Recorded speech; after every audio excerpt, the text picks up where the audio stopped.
Hey everyone, how's it going? Today we are going to be doing another LeetCode problem in our LeetCode 75 study plan series. So the problem today is still in our stat category. So it's going to be called Decode String, and it's a medium ranked problem. Although I have read in some of the reviews for this problem that it should be in the hard category because it's a little bit more challenging. In my experience with this problem before this video, I would say that it would be somewhere in between the medium and the hard difficulty. It's just a little bit longer and more tedious, and that's why I think people tend to think it's a little bit of a more challenging problem. So for the instructions, we're given an encoded string, return the decoded string. The encoded rule is k and then insert the encoded string where the encoded string inside the square brackets is being repeated exactly k times. Note that k is guaranteed to be a positive integer.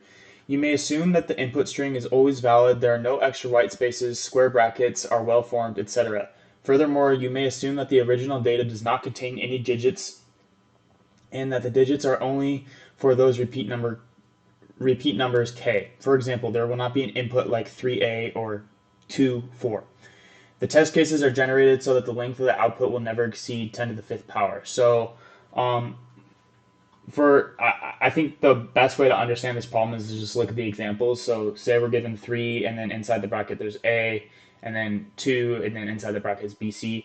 Then we have to repeat a 3 times and then bc twice. So a, bc, bc. Pretty straightforward. And then, like they already said in the instructions, it's always going to be character in here. This is always going to be a number. It's always going to be well-formed brackets. So we can just operate on that assumption, right? So for the code implementation, we are going to be using a stack. Remember that we're still in the stack category. So the first thing that we want to do, right, is we want to make our stack data structure. So let's go ahead and make a stack. And then this stack is going to be of characters, right? Because we're given our input parameter string s, so we're breaking it down into characters. All right, and then we can just call this stack for the sake of simplicity. All right, cool.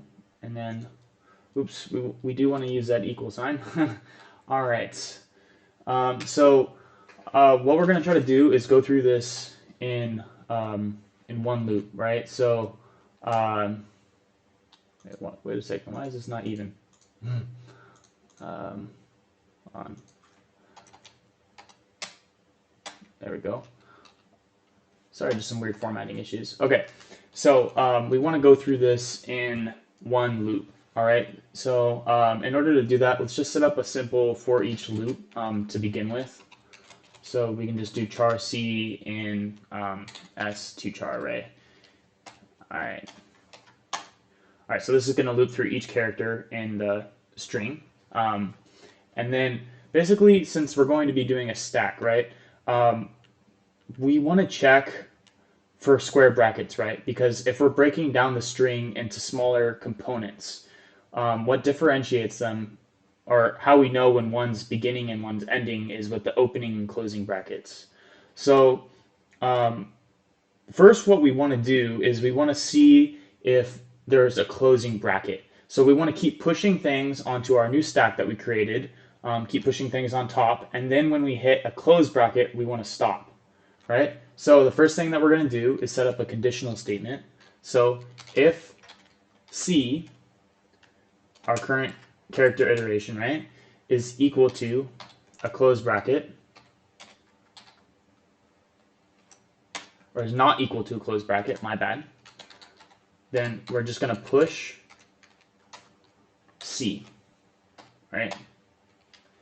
And then this is where we're going to implement some of our logic, right, in the else statement. So else, if it is a closed bracket, that means that we've hit the end of our little section, right? So what we need to do is retrieve the string that basically the closed bracket encapsulates.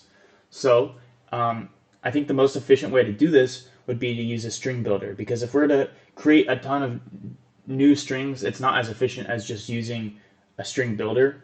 And I hope you can see why as we kind of continue this problem. So we can just call this string builder SB for short, and then just to initialize it, new string builder like this. Okay.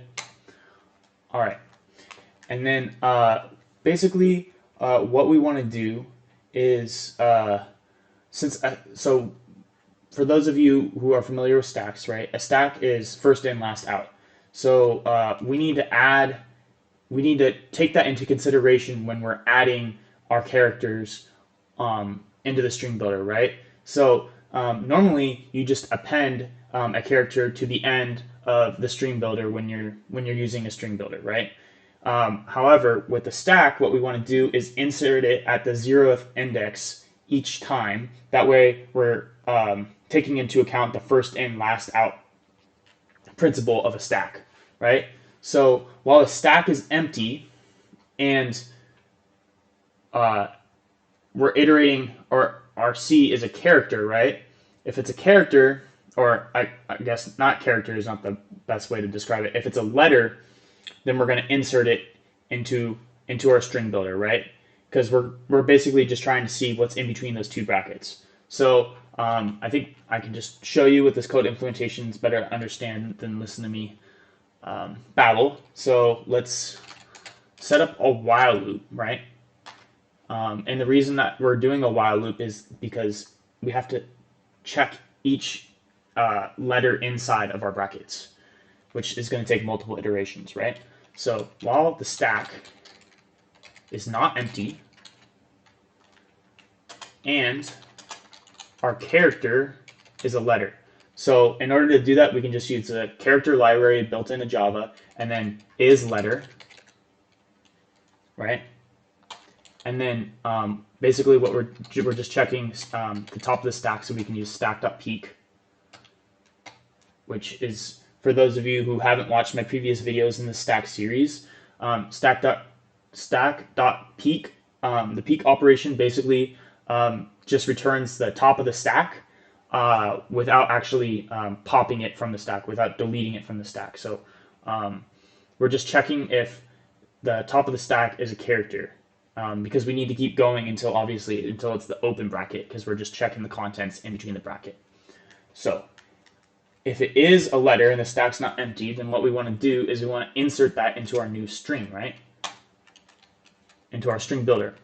So SB, and instead of using append, we're going to use insert. So insert, and then at the 0 index, and then we're going to pop it, not peak, because we want to actually get rid of it this time. So we're going to pop it, and it's going to return what's on top of the stack, and then it's going to get rid of it, and then we're going to, we can keep going through the while loop until it's empty.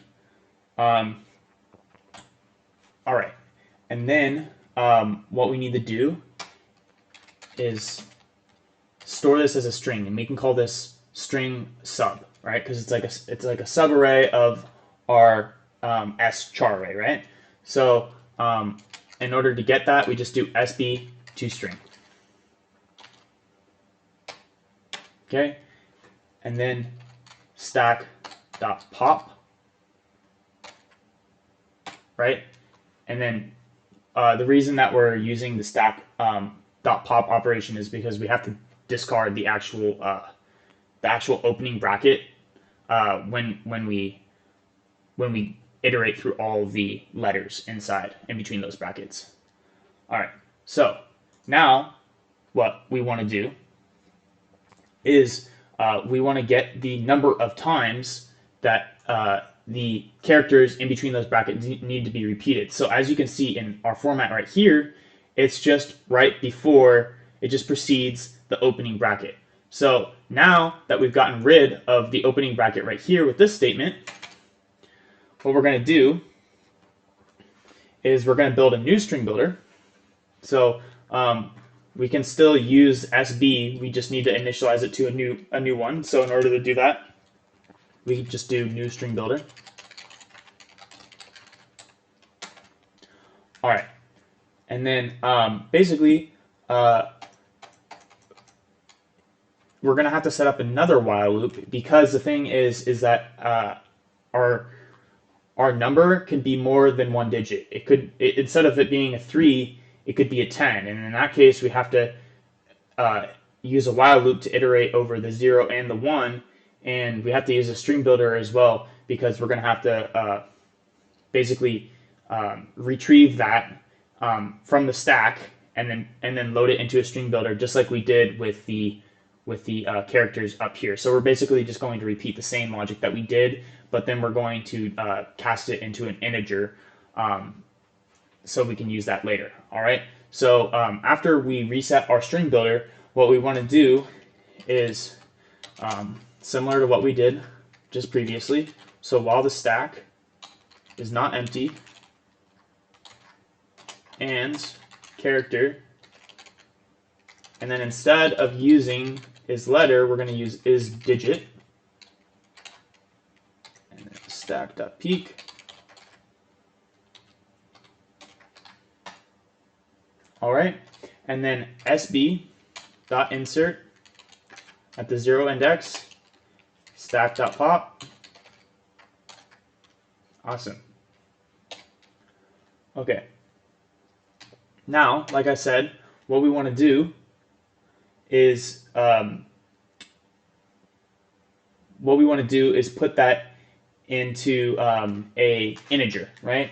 So in order to get that into an integer, we just need to do int count and then integer value of. All right, so if you've seen any of my previous videos, you've probably seen me use the integer.value of. We're basically just parsing the string value in the string builder SB.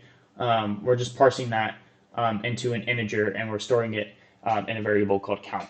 So in order to do that, we can't just use SB. We have to pass SB to a string first. So SB.toString. Because remember, SB is still a string builder, so it needs to be turned into a string, so then we can parse it into an integer using the value of method. Okay, so we have the number now, right? So basically, what we have to do is decode the string. So we need to repeat that little substring. We need to repeat that substring k amount of times, right? And that k value is stored in the count integer.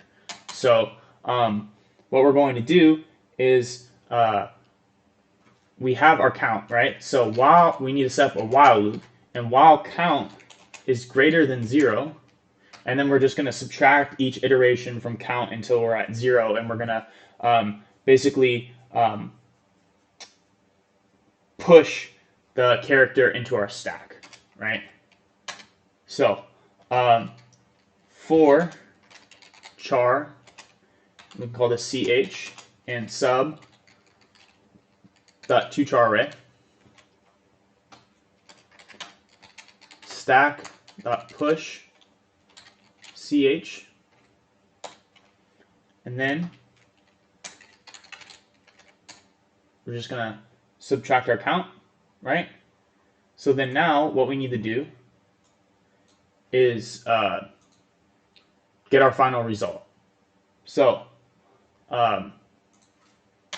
we're going to get out of our for loop, and then let's make another string builder, and let's call this result.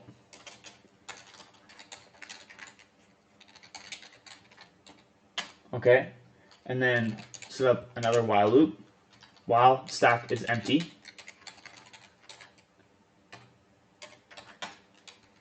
Result.insert at 0 index stack.pop.